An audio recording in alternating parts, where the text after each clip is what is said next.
Hello students, welcome back to my channel Vidyalaya. So आज हम फिर से कुछ नया सा कुछ बहुत इंटरेस्टिंग से डिस्कस करने वाले हैं। तो जैसा कि आपको मैंने बताया था कि हम डिस्कस कर रहे हैं सीबीएसई क्वेश्चंस, और लास्ट वाली वीडियो में हमने डिस्कस करे थे 1 मार्क्स क्वेश्चन, राइट। अब हम डिस्कस करने वाले हैं आज के सेशन में, आज के वीडियो में हम डिस्कस करेंगे 2 और 3 मार्क्स क्वेश्चन। तो let's get started with the first question. So ये देखो, ये जो क्वेश्चन है सीबीएसई 2020 में आया था। क्वेश्चन है क्या, 3 bells ring at interval of 4, 7 and 14 minutes. ये 3 bells थी जो कि 4, 7 और 14 मिनट्स के इंटरवल पे रिंग करी थी, ठीक है। और जो तीनों बेल्स हैं ना, वो कैसे रिंग करती हैं? जो तीनों बेल्स रिंग करी थी टुगेदर एट 6 AM। तो मॉर्निंग 6 AM पे तीनों बेल्स दोबारा पहले क्या करी थी, रिंग करी थी। अब हमें पेपर में हमें पूछा क्या है कि when will they ring together again, दोबारा कब इकट्ठे रिंग करेंगे। तो स्टूडेंट आपको ये ध्यान रखना है कि जब भी ऐसे क्वेश्चन आ जाए ना कि बेल रिंग करी थी दोबारा कब से रिंग करेंगे, तो हमें निकालना है कि कम से कम क्या टाइम होगा कि दोबारा रिंग करे। तो कम से कम टाइम, शॉर्टेस्ट ड्यूरेशन के लिए हम फाइंड करते हैं एलसीएम, ठीक है। तो हमें इसमें क्या करना है, एलसीएम फाइंड करना है किसका, तीनों नंबर्स का, 4, 7 और 14 का, कि जिसके जो इनका टाइम इंटरवल है जिसको वो रिंग करती है, ठीक है।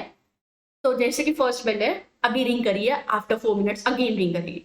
सेकंड बेल है 7 पे, अभी रिंग करी है, आफ्टर 7 मिनट्स अगेन रिंग करेंगे, मतलब हर 7 मिनट्स के बाद वो रिंग करती रहेगी। इसी तरह थर्ड वाली बेल है, वो हर 14 मिनट्स के बाद रिंग करती रहेंगी। बट एक टाइम तो ऐसा आएगा जब तीनों इकट्ठे रिंग करेंगे, हमें वही टाइम निकालना है, ठीक है। तो क्या करना है, उसका एलसीएम निकालना हमने। फिर उसके लिए एलसीएम आ गया मेरे पास 28।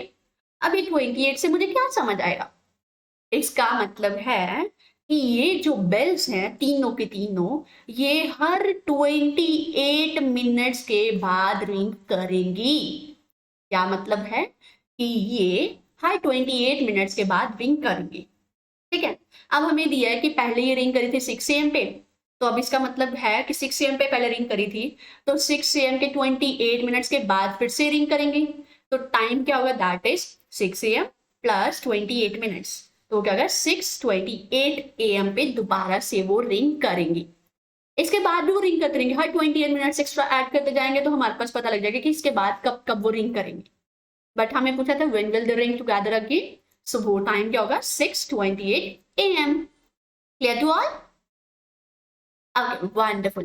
Now let's solve one more question, and the question is, so ये देखो, ये क्वेश्चन है कॉन्सेप्ट बेस्ड क्वेश्चन। आपके कॉन्सेप्ट क्लियर हो गए तो आपको स्टेटमेंट पढ़ते ही इसका आंसर आ जाएगा। क्या है question, can two numbers have 15 as their HCF and 175 as their LCM।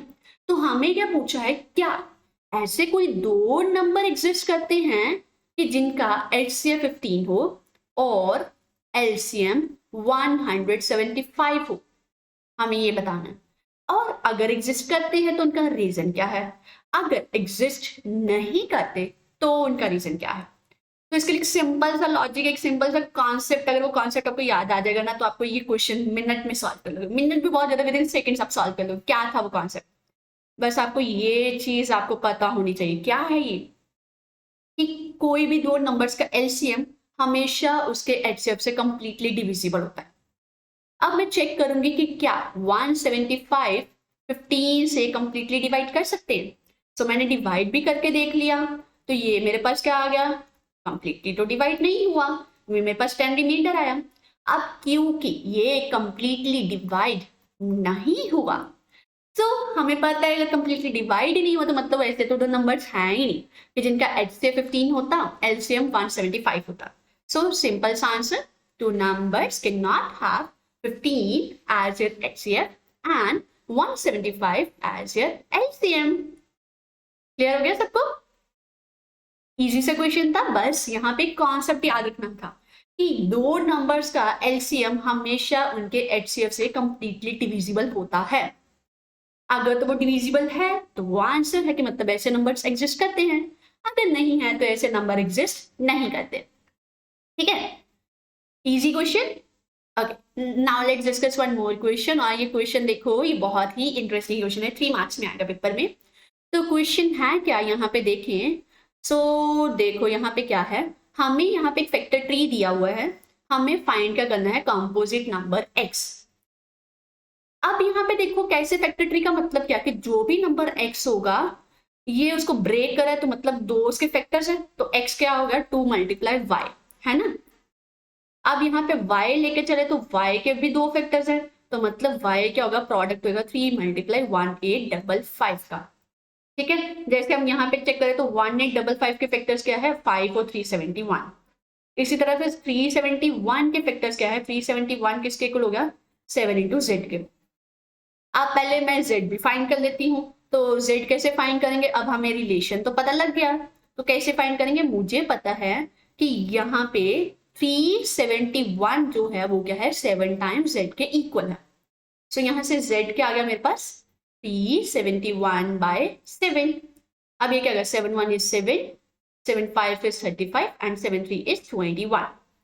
तो इसका मतलब क्या आ गया कि मेरे पास z की वैल्यू तो क्या आ गई, 53। ठीक है, तो z की वैल्यू क्या आ गई मेरे पास यहाँ पे 53। अब क्या करना है, y की वैल्यू फाइंड करनी है। तो y की वैल्यू फाइंड करने के लिए हमें क्या करना है, y की वैल्यू देखो, y क्या था, y is equal to 3 multiply 1855। इन दोनों को मल्टीप्लाई करते हैं, 1855 multiply by 3, 3 5 is 50, 3 5 is 15 plus 1 16, 3 8 is 24 plus 1 25, 3 1 is 3 plus 2 5। So that is y की वैल्यू क्या आ गई मेरे पास, 5565। ठीक है, अब y की वैल्यू b आ गई हमारे पास। अब क्या फाइंड करना था, y की वैल्यू मेरे पास क्या आ गई, 5565। अब x क्या है, 2 इंटू 5565। सो x फाइंड करते हैं, तो x मेरे पास क्या आ जाएगा, x is equals to 2y, which means x is equals to 2 times 5565। So that means मुझे इस नंबर को 2 से मल्टीप्लाई करना पड़ेगा। 2 5 is 10, 2 6 is 12 plus 1 13, 2 5 is 10 plus 1 11, 2 5 is 10 plus 1 11। So ये क्या आ गया हमारे पास, y की वैल्यू, सॉरी x की वैल्यू आ गई, और हमें यही फाइंड करना था। तो था ना बहुत सिंपल से क्वेश्चन। देखो देखने में हमें कि क्या है, यहाँ पे भी स्टेप मार्किंग होगी, z की वैल्यू निकाल ली, y की वैल्यू निकाल ली, देन x की वैल्यू निकाल ली, तीनों का हमें 1 मार्क मिलता जाएगा। तो हमारे पेपर में 3 मार्क्स कंप्लीट हो गए। ठीक है, तब आपको पेपर में लगेगा कि यहाँ पे अगर मैं z की वैल्यू ना भी निकालूं तब भी मेरा आंसर आ जाएगा। बट स्टूडेंट्स आपने ध्यान रखना है कि जो भी हमारे पास वेरिएबल्स अगर दिए ना, हमें कंप्लीट करना होता है। यहाँ पे स्टेटमेंट में क्या लिखा, कंप्लीट द फैक्टर ट्री। तो सबसे पहले तो हमें इसको कंप्लीट करना ही है, चाहे हमें x चाहिए वो y से निकल जाएगा, बट फिर भी हमें कंप्लीट करना है। अगर आपने z की वैल्यू छोड़ दी ना, पेपर में निकाली, आपका 1 मार्क्स डेफिनेटली कट हो जाएगा। बट हमें कट नहीं करवाना, हमें आता तो हम क्यों कट करवाएं भाई, तो इसलिए हम करेंगे। ठीक है, क्लियर हो गया सबको ये क्वेश्चन भी। Okay wonderful, now let's discuss one more question and the next question is, अब ये भी 4 मार्क्स का क्वेश्चन है। तो क्या दिया है, if HCF of 144 and 180 is expressed in the form 13m minus 16, find the value of m। तो हमें क्या दिया है कि जो भी इन दोनों नंबर्स का HCF आएगा ना, उसको मैं इस फॉर्म में लिख सकती हूँ। अगर मैं इस फॉर्म में लिख सकती हूँ तो इस फॉर्म से यूज करके मुझे m निकालना है।